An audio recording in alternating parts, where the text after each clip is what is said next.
పిఠాపురంలో రాష్ట్ర civil supplies శాఖ మార్చులు మరియు పెన్షన్ పార్టీ పిఎస్సి చైర్మన్ అటువంటి ఆదల మనోహర్ గారు, అదేవిధంగా ఎమ్మెల్సీ హరిప్రసాద్ గారు మరియు ఇతర మన ఎంపీ గారు వీరంతా కూడా రేపు పర్యటన రాబోతున్నారు. దీంట్లో ముఖ్యంగా మన రేపు ఆంధ్రప్రదేశ్ ప్రభుత్వం చాలా ప్రతిష్టాత్మకంగా చేపట్టినటువంటి ఈ ఉచిత బియ్యం పథకాన్ని గతంలో బండ్ల ద్వారా ఈ కార్యక్రమం జరిగింది. వెహికల్ సమకూర్చి ఒక 6 సంవత్సరాల పాటు జరిగింది. కాకపోతే అందులో ఉన్న ముఖ్య ఇబ్బంది ఏమిటంటే అనుకున్న టైంకి అక్కడ రోడ్డు మీద మనుషులు లేకపోతే వారు రేషన్ తీసుకోవడం ఇబ్బందిగా ఉంది. గవర్నమెంట్ దీని మీద చాలా ఆలోచన చేసింది. 1 సంవత్సరం కాలం పాటు వెయిట్ చేసింది. ఇప్పుడు అంతిమంగా నిర్ణయం తీసుకున్నారు. దీనివల్ల మెయిన్ యొక్క సౌలభ్యం ఏంటంటే రేషన్దారుడు కూలీ నాలి చేసుకునే పనులు ఎక్కువ మంది ఉంటారు. వీళ్ళు సాయంత్రం పూట వారి పని నుంచి తిరిగి వచ్చినా కూడా రేషన్ డీలర్కి వెళ్ళి తీసుకోవచ్చు. ఎల్లవేళలా రేషన్ డీలర్ అందుబాటులో ఉంటాడు. వారికి కావాల్సిన అనుకూలమైన టైంలో వెళ్ళి తీసుకోవచ్చు. గతంలో అయితే ఆ వెహికల్ వచ్చిన టైంకి అక్కడ కానీ లేకపోతే ఇబ్బందులు ఎదుర్కొన్న సందర్భాలు చాలా చేశారు. దాన్నే ఆలోచించి ఈ గవర్నమెంట్ నిర్ణయం తీసుకుంది. మేము ఒకటే చెప్తాం, ఇది ప్రజాప్రభుత్వం. ప్రజలకి వారికి అనువైన పాలసీలే చేస్తాం, వారికి అనుకూలంగా ఏమిటో అదే చేస్తాం. ముఖ్యంగా ఆ కార్యక్రమం ప్రారంభించడానికి వస్తున్నారు. దాంతోపాటు సకలేశ్వర స్వామి టెంపుల్ పునర్నిర్మాణం జరుగుతుంది. 1,22,00,000తో దాన్ని శంకుస్థాపన చేయబోతున్నారు. అదేవిధంగా మన వెంకటేశ్వర టెంపుల్ సిఎస్ఆర్ నిధుల కింద వేరే దాతలు ఇచ్చినటువంటి దాన్ని రేపు ప్రారంభించబోతున్నారు. ఒక ప్రైవేట్ కార్యక్రమం ఉంటే ఒక ప్రైవేట్ కూడా ప్రారంభిస్తారు. కార్యకర్తల సమావేశం కూడా పడుతుంది. ఈ సందర్భంగా ఈ జనసేన పార్టీ నాయకులకి, శ్రేణులకి అందరికీ కూడా విజ్ఞప్తి చేస్తున్నాం.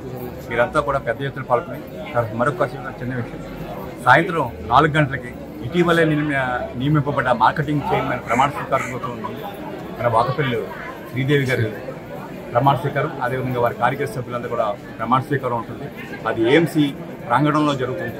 అంచేత కార్యకర్తలంతా కూడా ఇప్పుడు ఉదయం 9 గంటలకి ముక్తేశ్వరం గుడిలో ఈ కార్యక్రమం మొదలవుతుంది. సాయంత్రం 4 గంటలు 5 గంటల వరకు ఈ కార్యక్రమం కొనసాగుతుంది. మీరందరూ కూడా పెద్ద ఎత్తున పాల్గొని ఈ కార్యక్రమాన్ని జయప్రదం చేసిందిగా కోరుతున్నాను.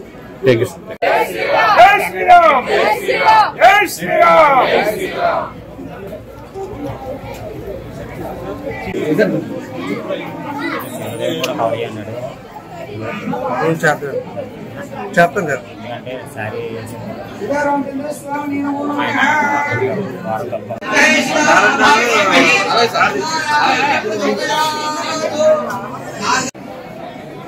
పిఠాపురం నియోజకవర్గంలో పిఠాపురం పట్టణంలో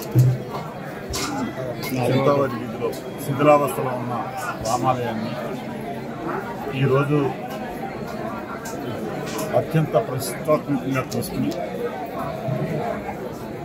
బుజ్జి గారు వైస్ చైర్మన్ గారు, వారి కుటుంబం, మా సర్పంచ్ గారు, సర్పంచ్ గారు కుటుంబం ఈ గుడిని వారి శక్తి మేరకు గుడిని నిర్మించారు. కానీ ఈ గుడికి మట్టికి నేను ₹1 కూడా ఇవ్వకపోయినా వారు ప్రత్యేకమైన అభిమానంతో ఈ ప్రాంత ప్రజానీకానికి, ఈ పిఠాపురం పట్టణానికి వన్నె తెచ్చే విధంగా ఈ గుడిని అత్యంత కన్స్ట్రక్షన్ చేయడమే కాదు, అత్యంత వైభవంగా ఈ రోజున ప్రారంభోత్సవం చేసుకోవడం అనేది ఈ ప్రాంత ప్రజానీకానికి అందరికీ కూడా ఈ రామాలయం ఒక మంచి ఆలయంగా ఈ రోజున పిఠాపురం నియోజకవర్గంలో రామాలయాన్ని మనం ఈ దీన్ని చూపించవచ్చు. అంత ఇదిగా ఈ ప్రాంత ప్రజలకి కట్టించినటువంటి ఈ దంపతులకి, ఈ కుటుంబానికి నా యొక్క ప్రత్యేక అభినందనలు తెలియజేస్తా ఉన్నాను. Thank you.